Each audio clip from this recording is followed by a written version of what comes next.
Nilibig ko nila sa mga tao nga kung may kwarta gani dahil na shopping, pamakal-makal sa mga bagong mga gamit,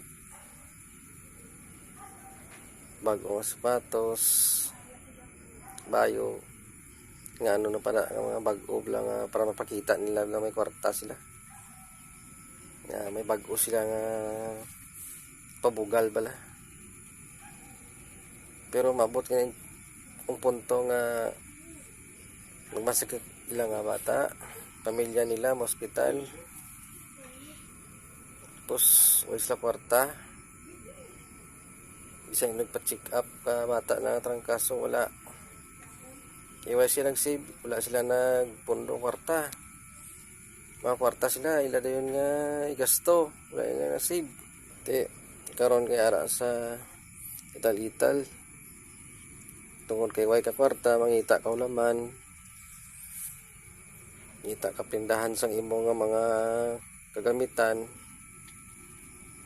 para lang may pa-check up kag ipabulong sa bata mo bayad sa ospital. Amo ginang mindset karon sa mga iban nga tao nga ako laing ko maka kwarta gani ko kaisip ko kung ano ako niya i-negosyo o ano imuon ko para magdoble ang kwarta nga nangyatan ko. Subong nga wagid